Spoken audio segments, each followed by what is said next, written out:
Once in Calcutta, we were driving back from somewhere, and we went past this one park, and Prabhupada pointed to it, and he said, "See that park? When I was a boy," he said, "I used to play football there." And then he laughed, and he said, "I was the goalie, because they didn't have to run around. And I didn't like to run around so much, so I became the goalie." You know, Calcutta was such an interesting place to be in because it was Prabhupada's home through his childhood. He had such an amazing memory, you know, going way back.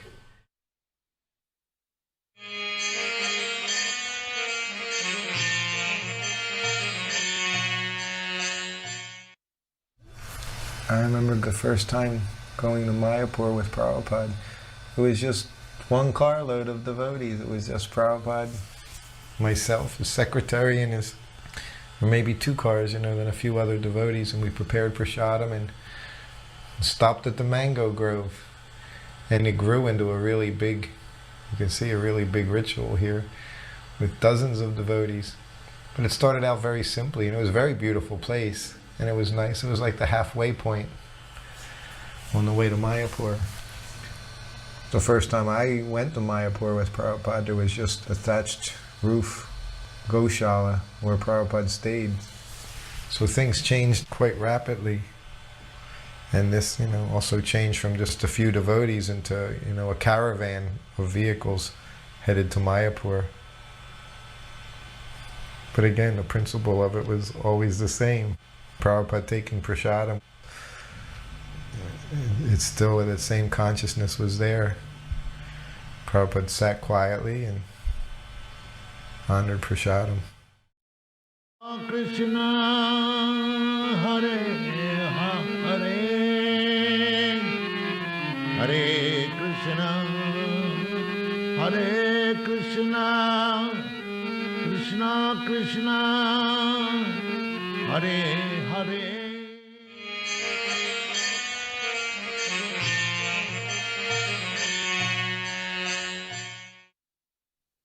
1975 was the first year that everyone, practically, who was a devotee for some time, got to go to India. They had an initial first festival in '74, and it was more or less the senior devotees, leaders, temple presidents. But '75 was open to everyone. All the devotees went together on the same plane, leaving out of New York. We all sat together. The middle section was all devotees, New York devotees, and the other cities nearby. During the flight, we would have kirtan, because we loved kirtan, and the devotees would get in the aisles of the plane, and we'd be jumping and chanting, and the plane would start to move back and forth, and the captain had to make an announcement, "Please take your seats, so you're disturbing the plane." Prasadam was provided by the temple. We all brought packaged prasadam. And when we stopped in London, the London devotees all met us at the airport and brought us more prasadam. And this was Radha London Ishwara prasadam, and that was very special. And because most of us had never been to Europe before. And then we arrived in Calcutta. I remember them saying that this was the first 747 to land in Calcutta, Dum Dum Airport, and it was half full of devotees. It was an Air India flight. Because I remember on the inside of the plane, they had the depictions of the Rasa Leela as the decorations on the walls, Krishna and the gopis, and the stewardesses all wore saris. Everything was new, everything was fresh. We were all very happy because we were in the Holy Land, and everything was transcendental. The Ganges was there, the birthplace of Chaitanya Mahaprabhu, the center of ISKCON. Prabhupada desire was to have Mayapur as the world headquarters. And to be with all the senior devotees, all the sannyasis, to be with Srila Prabhupada. You know, most of us had come from smaller temples. A lot of temples were 10, 15 devotees. I was in New York, we had a lot of devotees, but a lot of temples were small. So to be with this many devotees was very special. And just nonstop classes with Prabhupada, going to special holy places, bathing in the Ganges, reading the Chaitanya Charitamrita for the first time. This was like a trip to the spiritual world. It was something very special. Srila Prabhupada, when he would come, it was such a momentous occasion for everybody. I mean, the devotees would be waiting and waiting, and he'd come in a caravan of cars. I remember that sometimes there'd be lookouts on the top of the building watching to see when Prabhupada was coming. And then when you could see him, his car coming around the corner from a distance, they'd set off a firecracker. And then everybody know that Prabhupada was coming and start blowing conchas and running. And when the news came, sometimes the devotees would run out several hundred meters from the temple to receive Srila Prabhupada, and then walk with him with a huge kirtan, and then accompany Prabhupada all the way to the temple. It was announced what time he was arriving and that we should all go down to the gate to greet him. And I'd never seen the temple like so beautiful as they had it ready, you know, for Prabhupada's arrival. I mean, every morning, halfway through japa, just before the greeting of the deities, they would clear everybody out and then they would clean it really nice. But the day that Prabhupada was arriving, I remember that Bhavananda had put whole banana trees on either side of the deity room with Radha Madhava and Mahaprabhu. And it just is incredibly aesthetically beautiful. It was so clean. And then, of course, Prabhupada didn't arrive on time. There was some communication problems. So finally they heard somewhere where Prabhupada had stopped and, you know, a new time he would arrive. And when he arrived, you saw all the cars coming up the road. Of course, there was always a problem for the ladies. The men were like always really pushy about being up in front, and I remember always wanting to be like a little closer without, you know, getting in and having a fist fight or something like that. But when Prabhupada arrived and he came in, I remember the car behind, Pishima was in it. And so she came in, and I never knew her or met her, and I wasn't even sure who she was, and then someone told me who she was. And I noticed how after Prabhupada offered obeisance to the deities, everyone crowded down around the Vyasasan. But Pishima came in and she went up by the deities and settled herself, and she was opening her bag and getting little things there. And so I went over and sat there and thought, well, this is very nice. I'm right here. Here's the deities. I can actually see Prabhupada, and I have no problem because I'm under a speaker, so I can hear him. So it really made the whole rest of the visit in Mayapur peaceful for me, because it wasn't really necessary to, you know, physically get in a fight or something to try to squish right up next to him. Actually, it was a nice position. And I actually then got an appreciation of seeing Prabhupada surrounded by all the devotees. So I always liked that, just appreciating seeing him happily surrounded by the devotees. The best time of the day is actually when Prabhupada came for the morning program. He'd go out for a morning walk, and Prabhupada would always come back exactly the same time for darshan. And it's quite difficult. Oftentimes he went down to the Ganga, he went over to the Jalangi side, across all the rough grounds and everything, where there's no proper roads. But somehow or another, he would always come back exactly on the same time. The temple would be completely clean. No one would be allowed in the temple before Prabhupada came. No one could step foot on the marble after it had been cleaned. And they would have flowers outside the gate showering when Prabhupada came. And then Srila Prabhupada would come in and he would walk towards Radha Madhava. And he would come and take darshan and look at Radha Madhava. Sometimes he would say different things. One time he said that Radha Madhava, they are dancing. And another time he said, you see how Radharani, she's holding her right hand out with the thumb and the forefinger touched. She's offering a tambula pan. Sometimes you see Radharani, she's got her palm held out forward, giving benediction and blessing. He said, when Radharani is holding this, offering this pan to Krishna, he said, Krishna can never leave her. That was a big conversation that one morning walk, World War III. So the devotees, everyone just got real close, you know, and started probing. And Prabhupada said the war would start between India and Pakistan. Then Prabhupada said after the war, the preaching would be very good. Devotees were saying, well, what should we do? You know, should we start the farm? And Prabhupada was saying yes. And he said, but we don't care. He looked up into the sky and he said, we'll just look up and see the bomb. You know, here comes Krishna. Same thing in Mayapur when the snake was there. He said, we don't care. If Krishna wants to save you, no one can kill you. If Krishna wants to kill you, no one can save you. So he didn't express any concern on our part, but just it was in reference to preaching, how the war would affect preaching and how it would be better after the war. Not that we were afraid of the war or death.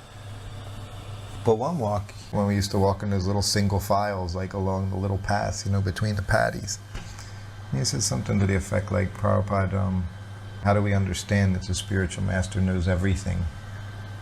And Prabhupada said, no one can know everything. Only Krishna knows everything. He said, but the spiritual master knows whatever Krishna wants him to know. And then he also said, the spiritual master knows everything that his spiritual master has given him. So in that sense, he knows everything. But only Krishna knows everything. I'll tell you this. From the time I met him in Lower East Side until his passing, he didn't make a single mistake. And he once said something like this about his guru. He said, even when he was wrong, he was right. Every step advanced the society. I had to take a running leap across a rice paddy ditch, and Prabhupada once did it in one step, and we looked at each other. How did he do that? How did he do that? One thing, when Prabhupada came to the marble Mayapur temple, he praised Bhavananda, said, thank you for keeping everything very clean. Management means just keep everything clean. In 1975, I was in Mayapur for the festivities, and I had the privilege of filming Srila Prabhupada when he circumambulated Radha Madhava and rang the bell with all the devotees dancing around him, and also on his morning walks. At one point I filmed him from behind, from Prabhupada's point of view, as he approached the temple. And in this service, I only felt support from Srila Prabhupada. I never felt that he in any way disapproved of what I was doing, but rather that he approved of it and actually encouraged it. So I took this as Prabhupada's personal mood towards the women, not just me, but towards women generally in spiritual life. There was only encouragement, enthusiasm, and appreciation of our service. So in that way, I felt personally protected, and also I think all the women in Prabhupada's society felt this protection and encouragement from Prabhupada. When Prabhupada would ring that bell, everyone would go wild. And it was as if it was a confirmation that we were doing the right thing by performing kirtan in Mayapur. Whenever Prabhupada would do something a little out of the ordinary, move, dance, express the ecstasy that we could feel that he was about, that kind of external confirmation of it would drive the devotees mad. That one morning as Prabhupada used to circumambulate the deities and ring the bell and the big kirtan party would go around, the whole mood was pretty ecstatic that particular morning. I don't know who was leading kirtan or what, but Prabhupada was very blissful. He'd go around, he'd ring the bell with the kirtan, bong, bong, bong, bong, bong, and the kids were dancing like mad out in front, and then he'd go around and he'd ring the next bell, and then he'd come around in front of the deities. So I said, geez, I'm not going to fight these crowds, so I'm going to wait right here by this pillar in front of the deities, and then when Prabhupada comes around, then I'll be there to see him. And so sure enough, here comes Prabhupada around, and Brahmananda's there, and so Prabhupada stops in front of the deities, and he starts looking at the deities a little bit, And then he folds his hands in obeisances and does a 360, turns around, and the kirtan's going and going, and then finally Prabhupada all of a sudden lifts his arms up and starts dancing. And everybody just kind of went through the roof at that time. Very similar to that Rath Yatra when Prabhupada got up off the Vyasasana and started to dance, and everybody just went wild. I remember seeing a reflection off of Brahmananda, some kind of, just golden reflection that must have been Prabhupada. But it's amazing how just seeing Prabhupada was so enlivening, so special. From where I was sitting, I used to see Prabhupada and they would put chandan on his head. He would all go kind of white, his forehead, and he was sitting and he was such a, an aristocratic person. I just couldn't picture or think of what kind of person he was. He looked so, like a king, like a very aristocratic person. I just couldn't put it in words. And then one time one devotee came up to me and said, "You know what I've just read?" He said that the spiritual master is the sum total of all the demigods. I said, wow, yeah. That's exactly how I'm seeing Prabhupada. That fits his description, like he's competent to, as a pure devotee of Krishna, he's competent to be in the position of preaching to everyone, even demigods. He is the sum total of all the demigods. And the devotees, they were offered chamras to Prabhupada, and those chamras would change colour. They would be multicolored. They would be red, blue, yellows as they were going up and down. And where I was sitting, from my angle of vision, I could see that many, many times, many days, not only one time. And even I asked another devotee one time, I said, "Can you see what I'm seeing? Is the chamra changing colour?" And we were looking, he said, "Yeah, it is." They would actually be multicolored. I don't know if it's some trick of light or anything, but anyway, somehow or another, those chamras were changing colours. After we constructed the Lotus building, Srila Prabhupada became aware that the devotees were very much disturbed by all the excessive cinema music that was coming from over in Navadvip and from Swarupganj. And they had their ghetto blasters over there, their big, huge loudspeakers, and it was driving us all crazy. It was really disturbing us. So Jayapataka Maharaj and Bhavananda mentioned this to Srila Prabhupada, and Prabhupada said, "Blast them back. You should blast them back." So Jayapataka Maharaj and Bhavananda put these huge big speakers on each corner of the Lotus building. Massive big things. And we played Prabhupada's bhajans and our own kirtans. And we really blasted them. So, because it's better that we listen to our music than their music. If we're going to get blasted, we may as well get blasted by our own music rather than get blasted by all their cinema music, mundane stuff. So they started to respect the fact that we were here then, and I think some kind of a truce came up. But there was a big sound war going on there in the early days. During the day, we would go on parikrams. Chutananda Swami was leading the parikram on each place and explaining about the importance of all of the holy places in Mayapur. And we would all come down Bhakti Siddhanta Road to the various spots and temples. For most of us, this was our first visit to India. Certainly my first visit. I remember some devotees telling me, "This is the dust that Lord Chaitanya walked on. This is Chintamani. This is non-different from the spiritual world." And that realization was unique to all of us. Prabhupada was always the center of the festival. We all came to India to see Prabhupada. Prabhupada wanted us all to come to Mayapur every year. He felt it was very important for us, as this was the birthplace of the Hare Krishna movement. The managers were very concerned that we didn't spend too much time in India because they wanted us to come back and do Sankirtan and run the temples and preach in the West. The idea was to come to India and to get recharged and enlivened and go back and preach in the West. I went into Prabhupada's room and I wanted to personally say to Srila Prabhupada, thank you for bringing us to Mayapur.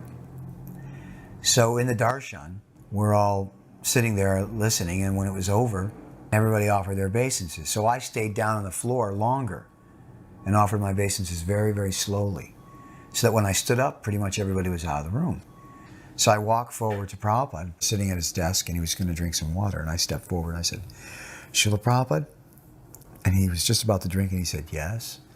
And I said, I just wanted to take this opportunity to say thank you for bringing us all here to Mayapur. And Prabhupada sipped a little water, and he said, oh, I have not brought you. Chaitanya Mahaprabhu and my Guru Maharaj, they have brought you. He said, Mayapur, Vrindavan, this is your home. The West, that is for preaching. And he drank some water. And when he stopped drinking the water, he looked back at me, he smiled, he said, or for sense gratification. He said, so you come every year, take inspiration here in the Holy Dham, and then go back to the West and preach vigorously, and then come back again and take inspiration.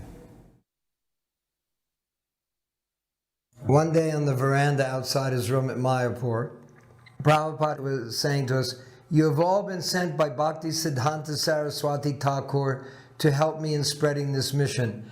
And I said, Srila Prabhupada, how can that be? I said, we were born into the most low kinds of families, raised on meat and all sorts of abominable things. How could we have been sent by Bhakti Siddhanta Thakur? And Prabhupada looked at me and he said, that was only superficial. When you heard the holy name, you immediately came running. In Los Angeles, Srila Prabhupada had told us that we should come to the Mayapur festival to perform 5 Krishna Lila and 5 Chaitanya Lila. And we were to collect as much as we could individually to pay for the trip, and whatever we couldn't collect, he would pay from his trust. So we rehearsed every day. Then we got to Mayapur. We performed, and there was some complaint from the sannyasis of having women performing. I think Sadarupa was playing Krishna.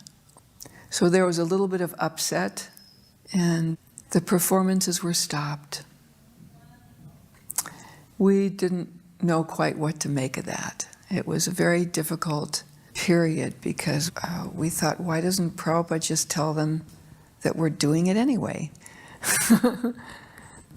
Most of us just accepted it. But there was one of the members that had a really hard time accepting that and ended up leaving. One thing that I had learned up to that point, that sometimes Srila Prabhupada would make a decision that I couldn't understand. And I learned that the best thing to do is just to think, well, I don't understand it now, but maybe in the future I'll understand it. So just to be able to understand the fact that I don't know everything. With my rebellious nature, it was tough, but I did it. When I was cooking for Prabhupada, every day after he would finish eating, all the remnants, I'd put them all on a big thali, and I'd walk the 3 floors of the Lotus building where the deities were in. And everybody knew that time of day that his remnants were coming out. So everybody would kind of just hang out on the verandas talking. And the interesting thing was, everybody was so picky. No, give me this. No, I don't want that. Give me that. And this went on every single day, and picking and choosing what they wanted. So I literally hated it, and it took me over an hour to distribute this. And one day, after weeks of doing this, Prabhupada said to me, when you distribute my remnants, I want you to take everything and mix it. And I didn't say a word to him. I was annoyed or bothered. So he said, mix it. I've kneaded it like bread. I mean, I was like, oh yeah. Poured them all in, and I mixed the shukta, the sweet rice, the dal, everything. And then I went around, and after 2 days of this, it'd be a ghost town. I'd be finished within 5 minutes walking all the floors. So I would go back and I'd eat the entire plate. And it was absolutely like heaven. I loved it. I don't care if it was sweet rice or shukta. I mean, it was heavenly. And then after a few days, Prabhupada, I was clearing his plates at lunch. He looked at me and he's, picking his teeth and sitting there. And he goes, "So, you are mixing?" I said, "Yes, Srila Prabhupada. This is a very good system." He just, "Okay." I was very young at the time. I joined the temple at the age of 16. And with my parents' blessings, which was pretty unusual at the time, with their funding, managed to attend the first 4 Mayapur festivals, the large ones from 1974 to 1977. And as a young brahmachari, we all wanted to be with Srila Prabhupada as much as possible. That was the ideal. But there was a real conflict there because of the service that we had. Many times, especially those of us who worked behind the scenes in the kitchens and the service as pujaris and things like that, had these responsibilities which meant that we weren't able to take part in all the fun stuff of the festivals, and we were really integrated into the mechanism of what made the festivals happen in the first place. But what we discovered, the association with Srila Prabhupada, was in everything that we did. He had created the whole festival. Everything about being there was in some form manifested by his desire.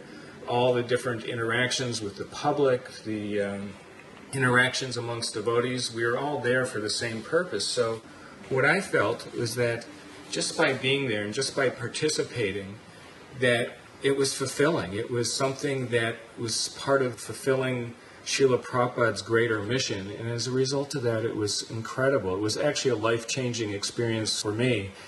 And it gave me something that I've kept with me my whole life as far as perspective and direction. Prabhupada was speaking in the Bhagavatam class one morning. And at a certain point in the lecture, he went into this kind of ecstatic trance. He was clearly very alert.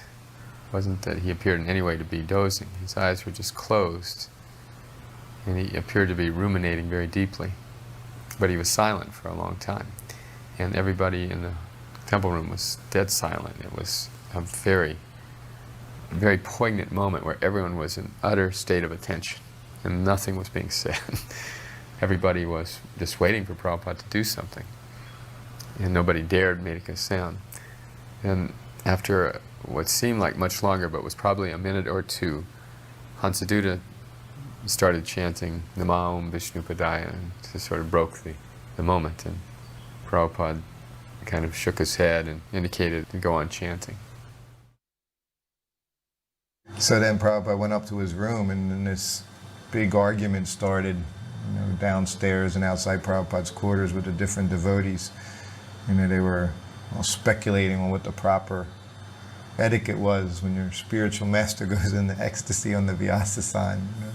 Some devotees were saying we should have just sat there and waited for him to open his eyes again, and others said no, you should chant Hare Krishna. Chanting Hare Krishna is always proper.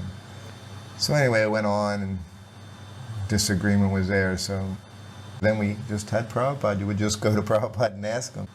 You could always get the final answer. We could fight, and no one would ever agree.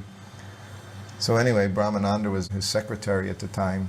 So we went into Prabhupada's room, and he said, Prabhupada, downstairs this morning when you went into ecstasy on the Vyasasana?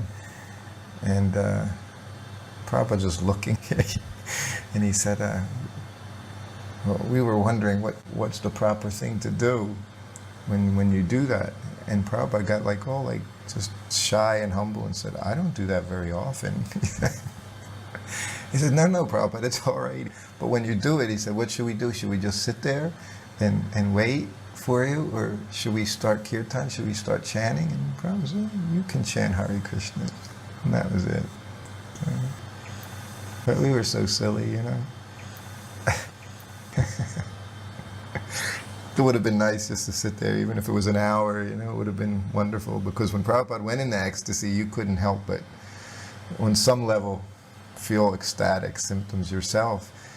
Just knowing Prabhupada was in ecstasy like that, had gone inward like that, was enough to make you feel some bliss. So sitting and watching was nice. There was an incident with Siddha Swarup in Mayapur, and the devotees were reporting to Prabhupada about something that had happened. So Srila Prabhupada said words to the effect that, I consider that if he has come from so far away to see me, there must be some love there. And he said, Krishna's love is unconditional, that no matter what you do, still I love you. He said his love is like the father's love for the son. No matter what the son does, the father always loves him. So Prabhupada is always, was always accepting and always willing to forgive. That was a unique quality about Srila Prabhupada, that he had no animosity or enmity towards anyone at all. Prabhupada was walking down the road from the Lotus building to the front gate, and we had planted some banana trees, and one of the banana trees was turning yellow, and Prabhupada stopped and looked at it, and he looked at me and he said, when you are head of the ashram, you are responsible for feeding all the residents of the ashram. This tree needs water. He said, plants live on water, that's their food. So you are responsible not just for the human residents, but all the residents. He said, you make sure that this tree receives water. I remember that every morning Srila Prabhupada was lecturing on the first 14 shlokas of the Chaitanya Charitamrita. And that first chapter and that first volume had just recently been released. So Srila Prabhupada was now lecturing so wonderfully on the mood and pastimes of Mahaprabhu and the Samkirtan movement. And I can remember on one occasion, on one day, he was saying that this Krishna consciousness movement, now we have just a few gurus, but in the future there will be hundreds of gurus, and then there will be thousands of gurus. And as he was declaring this, then all the devotees were cheering, all the hundreds of devotees there were cheering, Jai Prabhupada, Jai Prabhupada. But those first 14 days in Mayapur with Srila Prabhupada, oh, it was such a opportunity that I can never forget. In Mayapur, we never bought any flowers. We just used flowers for the deities and for Prabhupada's garland from the flowers in the garden. And we didn't pick them ahead of time, we just picked them that morning. The little girls who were 10 years old or so, there was like 3 or 4 of them, they'd go out right after Mangalarti, even if it was dark, because in the wintertime it'd be dark after Mangalarti, and they would pick the flowers. And then they'd bring them back to the temple and they'd make the garlands. And Prabhupada's garland, they would really make a nice garland. It was thick and very long. You know, sometimes they made him down to Prabhupada's knees. It was kind of hard for him to walk with such a long garland. And one of their habits was that they would take the petals that were left over after making all the garlands for the deities and for Prabhupada, and they would sprinkle them on Prabhupada's shoes, which are right outside the doorway. So one day, the little girls told us ladies, be there when Prabhupada leaves the temple room. You're going to see something fun. So we were outside the door when Prabhupada came out, and a servant would always help Prabhupada on with his shoes. This particular day, he started walking, and the flower petals normally would fall off his shoes when he took a few steps, but they weren't going anywhere. And Prabhupada looked down at his foot and kind of shook it, one foot a little bit, and put that foot down. They picked up the other foot and shook it, and there were still flowers on his shoes. And the little girls were cracking up. They just thought it was so funny. They had actually made little garlands and tied them around the toe of Prabhupada's shoe. So then he started laughing too. I mean, it was just really comical. And Prabhupada was such a good sport. I mean, he had such a great sense of humor. So he just thought it was really funny that they played this innocent joke.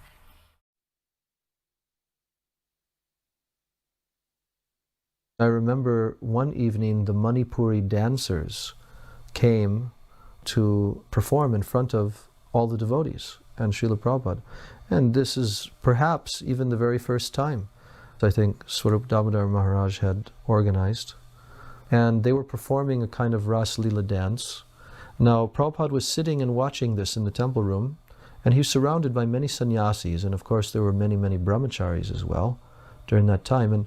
And we were watching this dance performance where there were very beautiful, decorated young ladies who were dancing and performing the Ras Leela dance, depicting the beautiful moods of the gopis. And Prabhupada gave a short talk after this. He was mentioning how Chaitanya Mahaprabhu, would never actually look. He was very, very strict. And especially he was very strict with his renunciate devotees, that they should not associate with the opposite sex. And I think Srila Prabhupada was making this point because he could understand and see that this was an unusual experience for a lot of the renunciate devotees who were there, and perhaps it was a bit of a test for them. So Prabhupada mentioned like this, and he said, but at the same time we appreciate very much, we're very thankful that these dancers have come, they're very, very good devotees of Krishna, and this tradition is a very old tradition in their country. They're very, very expert at depicting the Ras Leela dance of Radha and Krishna. The Congress government was in power in West Bengal. I was very much interfacing with the VIPs, ministers and others, and the education minister, one Mrityunjoy Banerjee, I invited him to Mayapur when Prabhupada was there. And I told Prabhupada just before I brought him in, I've brought the education minister of West Bengal and he's here. Can he come in and speak to you? Prabhupada said, yes, bring him in. And I brought him in and he kind of gave his shrug obeisances, and Prabhupada bade him to sit down right in front of his desk there in his room. And then I said, Srila Prabhupada, this is the Honorable Minister of Education for West Bengal. And then the man looked at Prabhupada, and then Prabhupada just looked at him and said nothing. To the point where I flinched, I was embarrassed. I thought maybe he didn't hear me. So I said, Srila Prabhupada, this is the Education Minister of West Bengal. And then Prabhupada, he looked at the man and he said, that is not education. And then I almost died. And then Prabhupada fell silent again. And then a few words were said, and then it was all over. I took him out. But Prabhupada, of course, gave a couple of qualifying sentences to say what is real education is understanding the difference between the body or matter and the soul, and explained a little to the fellow that this education should also be distributed. But sometimes Prabhupada just could pin a guy who he was, and it wasn't simply worth it to go beyond that point. Srila Prabhupada wrote this book called Gita Gan, Bhagavad Gita. Srila Prabhupada wrote in Bengali poetry. It's a very nice book. And Prabhupada wanted Gurukul boys to learn these verses and sing while we are walking to the temple in the line, especially morning time and evening time. And he wanted us to actually learn all the verses. And I was one of the boys that knew the whole Gita Gan by heart. So there was a time when my teachers arranged with Prabhupada that some of our boys sing this to him individually, chapter by chapter. So I studied very hard, and I was called in to sing to him one chapter. And I sang to him a whole chapter. And there were some other boys as well, but individually we came. So that's one of the things that pleased Prabhupada very much. Because Prabhupada would always smile, and then he would give us a coconut laddu. His smile made us more happy, and the enthusiasm to learn more the next time he came. On Guru Purnima Day at about 11:30, in Srila Prabhupada's room, in the lotus building. There was about 5 other devotees got Brahman initiation as well. Padmalochan was one of them. Before going in to see Srila Prabhupada, I was thinking that this is my chance to ask Srila Prabhupada some questions. And underneath it I was thinking that perhaps I can also just show him that I've got some intelligent questions. You know, that I'm a thoughtful devotee. I wanted to show him that I had some intelligence, basically. That's why I was mustering up this question, that question, and so on and so forth. But I really wanted to know the answers to the question as well. So that was how I was thinking. When I walked through that door and I saw Srila Prabhupada, my mind went completely blank. Completely. I thought, God, Krishna, what's happening to my brain? I'd just forgotten everything. Because normally I'm quite talkative, you know, I can talk. But Krishna just completely took away all my talking ability. Completely. And Srila Prabhupada motioned me to come over, and he says, you know, recite this mantra after me. So I recited, you know, went through all the Gayatri mantras with him. And then I thought, now's my time to ask the questions. And still, I couldn't think of anything, not anything. And I thought, if I do try to think of something, I'm going to look really stupid. So I just kind of said, thank you very much, Srila Prabhupada. And I walked out, and then the next devotee walked in. And then I went straight down to the Ganges, and I chanted my first Gayatri mantra, and it was such an experience. That first Gayatri mantra that I chanted at the edge of the Ganges. As I was studying Prabhupada's books later, I came across one statement by Srila Prabhupada where he says that if a disciple presents himself anything other than a fool before his spiritual master, then he goes to hell. Because here I was actually trying to present myself as not being a fool. Foolishly, you know. But Krishna saved me because Krishna just completely blanked me.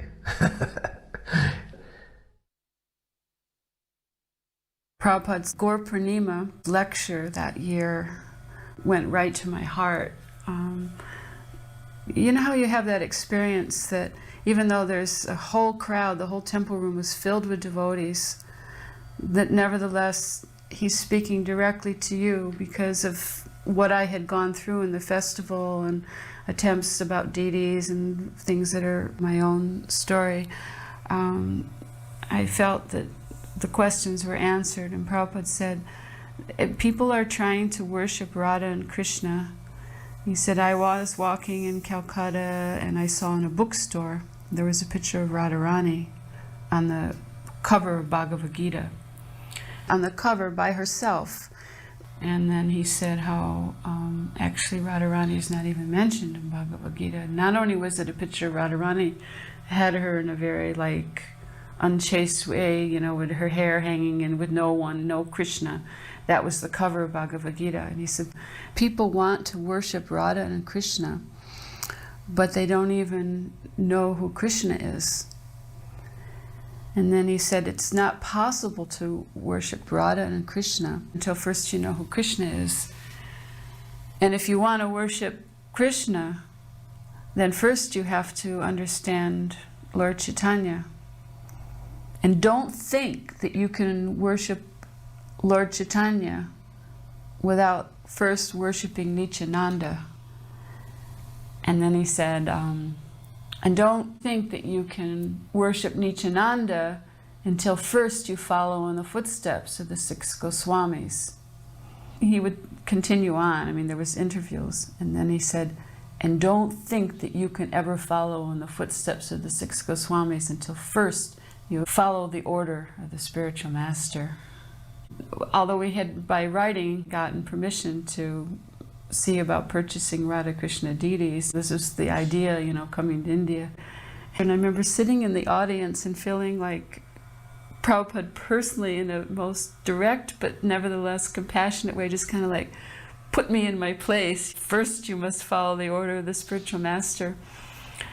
And being put in my place was like so ecstatic because it meant that I actually had a place in Prabhupada's movement. I felt like the tiniest little dot of a space because that's how squished down I had been put, you know. After that I just felt I belong finally. That was like the most ecstatic lecture that I'd ever heard.